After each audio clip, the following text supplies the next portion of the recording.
We do start with that breaking news this morning. Police are investigating a homicide in Bethpage up in Sumner County. And News Channel 5's Jonquil Newland is at the Sumner County Sheriff's Office with more on what happened overnight. Good morning, Jonquil.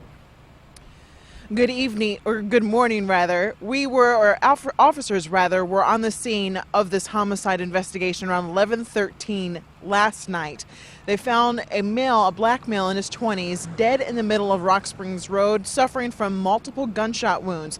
Officers were on the scene the majority of the night using metal detectors and searching for evidence. They tell us witnesses told them they heard a car in the area, leaving that area rather, and multiple gunshot wounds just around that time, a little after 11 o'clock. Right now they don't have a suspect, nor have they identified the victim in this case so far.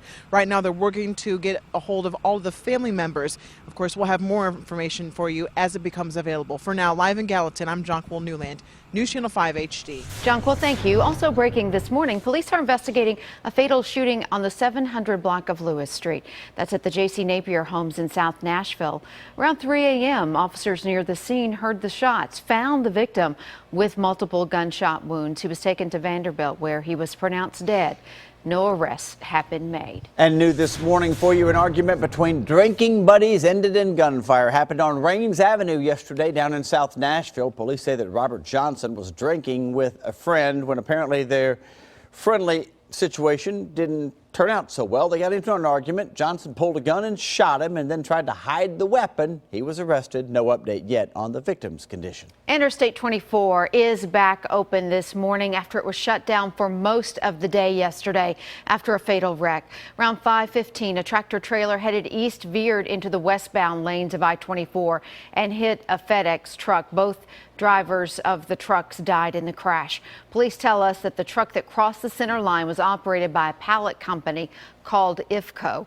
The driver has been tentatively identified as 29-year-old John Greer of Nashville, and the person driving the FedEx truck was 52-year-old Michael Donnelly from Illinois.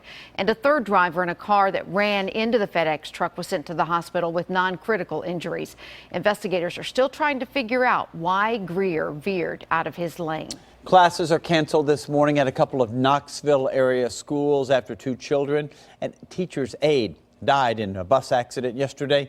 Police are still investigating what happened when those two buses collided on Asheville Highway. Both buses loaded with kids. They were coming from Shohowie and Intermediate and Sunnyview primary schools. More than 24 people were hurt, most of them children with minor injuries. The identities of the teacher's aide and the children that were killed have not yet been given out. And an update from a story that we told you about yesterday. The 12-year-old that took that joyride to East Tennessee is now taking a ride to a juvenile detention facility. Police say Braylon Mitchell drove to meet a girl in Knoxville. Officers found both of those kids asleep in the back seat of the car, and it was parked on the side of Highway 61 in Union County. The 14-year-old girl charged with stealing hundreds of dollars from her grandmother, who she lived with. Mitchell's being charged with vehicle theft and for being a runaway. And by the way, that girl is also being charged for runaway and theft as well. There are several men wanted by Nashville police right now. The first one, a felon wanted for shooting at three people who were sitting inside a car in Madison. And we have a picture of him. There it is. Police say that Donzel McKissick shot at those three people over some sort of dispute. Happened at Village Trail and Hawkview Court. One man was hurt, went to Skyline Medical Center. Should be all right, though. Arrest warrants are now out for McKissick on 3 counts of attempted criminal homicide, also failure to appear in court, and a felony probation violation. All right, another guy they're looking for. They want to know if you know this man.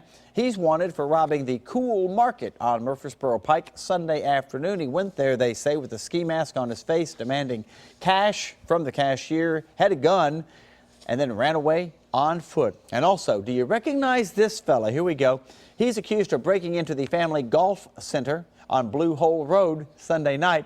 Police say he used a block of wood to break the glass on the front door at that family entertainment area. If you know who any of those guys are, Again, call Crime Stoppers at 74-CRIME and you could be getting a reward. Shooting is under investigation after a man was shot in his car. Police say it happened on the 400 block of Donna Court. The driver and his passenger say they had just left the BP gas station on Lafayette Road when a vehicle started following them. When they stopped at a stop sign, the vehicle pulled up next to them and fired into the car before speeding off. The driver then told his passenger that he'd been shot, and then they went to a nearby home for help. The driver was taken to Gateway Medical Center before being transported to Vanderbilt in stable condition. There's no description of the suspects right now, only that they were in a dark-colored four-door sedan. If you have any information, call Clarksville Crime Stoppers 931-645-TIPS. Happening today, a conference call between the lawyers and a judge over that big collapse at the Egners Ferry Bridge. You'll remember this story. The Kentucky Transportation Cabinet filed a suit against the Delta Mariner crew, claiming that they ignored warnings. They say the U.S. Coast Guard and another vessel told the crew members several times about navigational lights being out on the bridge back in 2012. Since then, the state has spent more than $7 million repairing that bridge. A local principal is in some legal trouble after he's named in a federal lawsuit over a peanut allergy. That suit says he failed to adequately ensure a 7-year-old girl was safe. They say the problem started after they asked the Ashland City Elementary School principal to designate a peanut-free table in the cafeteria. The child's parents also say they were banned from school property after handing out flyers informing other students about the danger of peanut allergies.